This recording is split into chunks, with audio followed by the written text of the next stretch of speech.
ओम गण गणपते नमः। मैं अनुबजाज ज्योतिष एडवाइज़र आध्यात्मिक इच्छा पूर्ति यात्रा में आप मेरे साथ चल रहे हैं और शिव महापुराण की कथा के द्वितीय खंड में 18वां अध्याय विभाग सुन रहे हैं। नारद की बात सुनकर पिता में ब्रह्मा जी ने कहा, हे पुत्र, ये सब उन्हीं शिव जी की महिमा है, इसमें और किसी को दोष कैसे दिया जाए। अस्तु, अब हम तुम्हें ये वृत्तांत सुनाते हैं।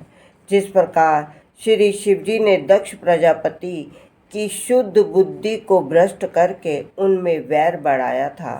हे नारद, एक बार दक्ष प्रजापति ने एक यज्ञ रचाया। उस उत्सव में भाग लेने के लिए सभी देवता तथा ऋषि मुनि आदि अपनी अपनी पत्नियों सहित दक्ष के घर पहुँचे। मैं भी अपने सेवकों सहित यज्ञ हुए कामना करते हुए कहा, हे प्रभु, आपने इस यज्ञशाला में उपस्थित होकर हम लोगों के ऊपर अत्यंत कृपा की है। हे नारद, हम लोगों द्वारा इस प्रकार की स्तुति को सुनकर शिवजी अत्यंत प्रसन्न हुए। तदुपरांत उनकी आज्ञा से सब लोग यथास्थान बैठ गए। उस समय हम सभी सभासद अपने को परम धन्य मानकर मन ही मन प्रसन्न हो रहे थे। कुछ देर बाद ही उस यज्ञशाला में दक्ष प्रजापति भी आ पहुँचे। उन्हें देखकर सब देवता तथा ऋषि मुनि फिर उठ खड़े हुए तथा दंडवत प्रणाम करने के उपरांत उनकी स्तुति करने लगे।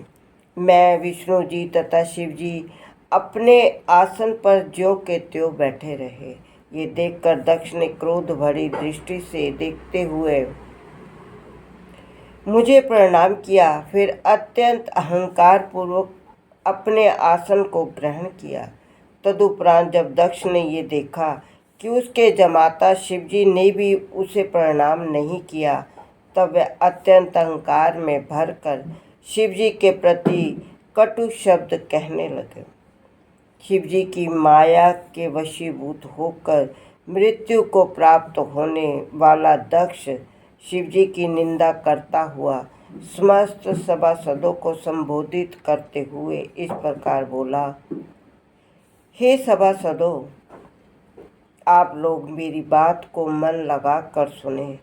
इस सभा में उपस्थित बड़े बड़े देवताओं ने मुझे हाथ जोड़कर दंडवत प्रणाम किया है, परंतु शिव ने जमाता होते हुए भी मुझे प्रणाम न करके अपनी मूर्खता का भारी परिचय दिया है।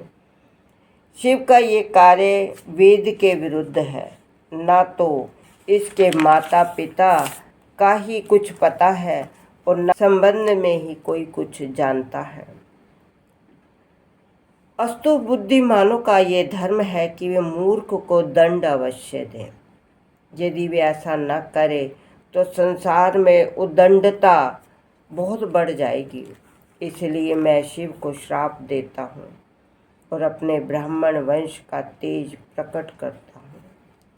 शिव महापुराण की कथा आगे सुनने के लिए आप मेरा अगला वीडियो देखिए। ओम नमः शिवाय।